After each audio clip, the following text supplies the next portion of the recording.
Have you ever wondered if the earth could feel? Where would it feel the most joy? Picture this.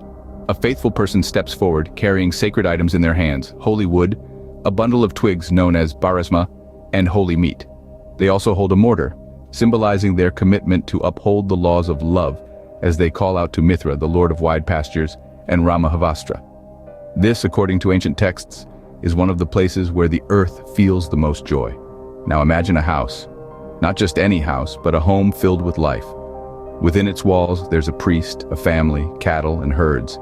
This home is a thriving ecosystem where holiness, fodder, and blessings of life flourish. The dog is thriving, the wife and children are thriving, and the fire in the hearth is thriving. This is the second place where the earth feels the most joy. The earth also finds joy in places that bear the fruits of labor, where one cultivates corn, grass, and other fruits, where one waters the dry ground or dries the ground that is too wet. It is in the agricultural fields that the earth feels its third wave of joy. The fourth place that brings joy to the earth is where there's an increase of flocks and herds. The earth finds happiness in the growth and proliferation of life, in the bleating of lambs and the lowing of cows. Finally, the fifth place of joy for the earth might surprise you. It's where livestock yield the most dung. Yes, dung. This natural byproduct is a symbol of the earth's never-ending cycle of life and growth, a testament to the earth's joy in sustaining life in all its forms. These are the places that, according to ancient wisdom, bring the most joy to our earth. Just as there are places of joy, there are also places where the earth would feel the most sorrow. These are the areas that, according to ancient wisdom, are seen to inflict the deepest wounds on the very flesh of our planet. The first of these is an area known as the Neck of Arazura. Here, it is believed, hosts of fiends rush forth from the burrow of the drug. This place, steeped in darkness and nefarious entities, is said to cause the earth great distress. The second place of sorrow is where the remains of dogs and men lie interred. The earth, a nurturer of life, is pained at becoming a repository for death. The burial of these bodies, instead of returning them to the cycle of life and death, burdens the earth and fills it with sorrow. The third place is where the earth feels the weight of unfulfilled potential. It is the barren land where seeds do not sprout, where there is no growth. The land lies fallow, devoid of life, and the earth mourns for the loss of what could have been.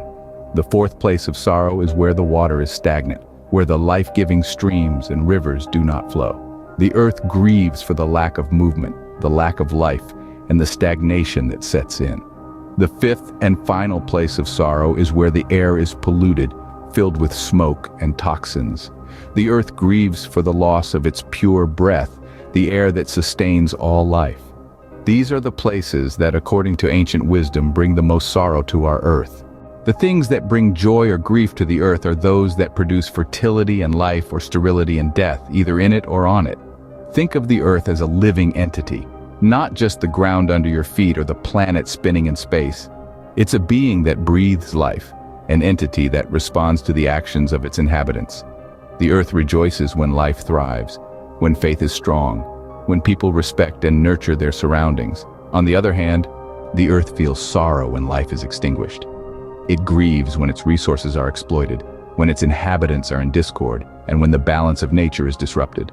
The earth's joy is seen in the birth of new life, in the flourishing of plants, in the thriving of animals.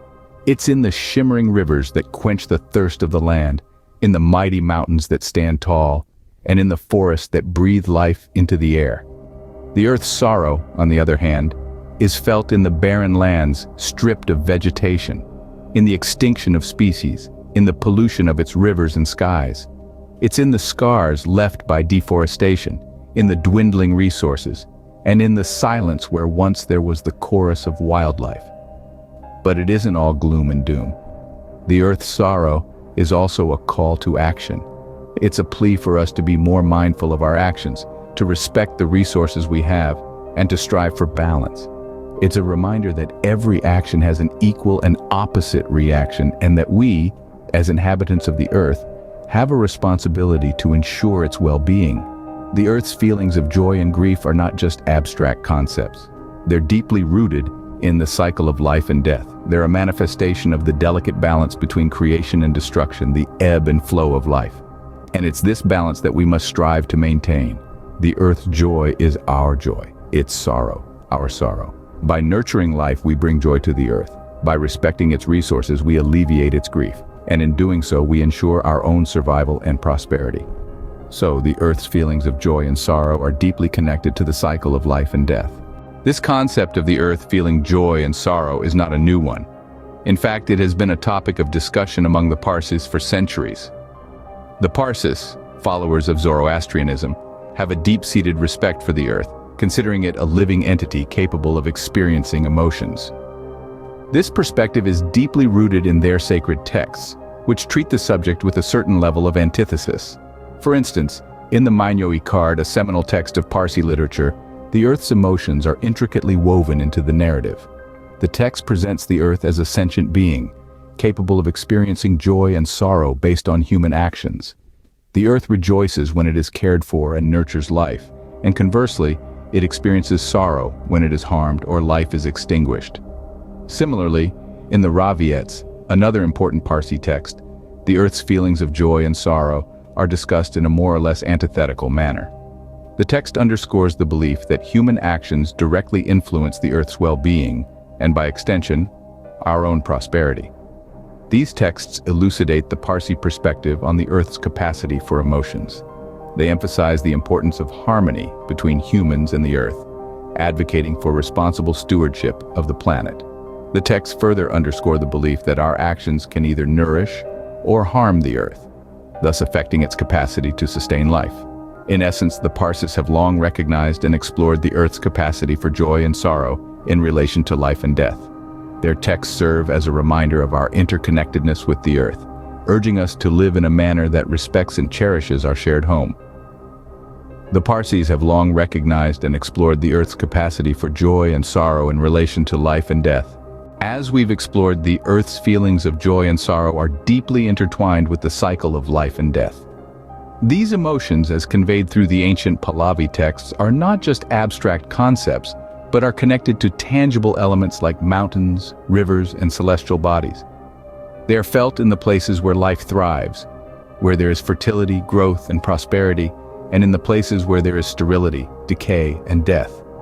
The Parsi perspective further highlights this connection, treating it as a commonplace topic. It emphasizes on the importance of our actions, how they can bring joy or sorrow to the earth.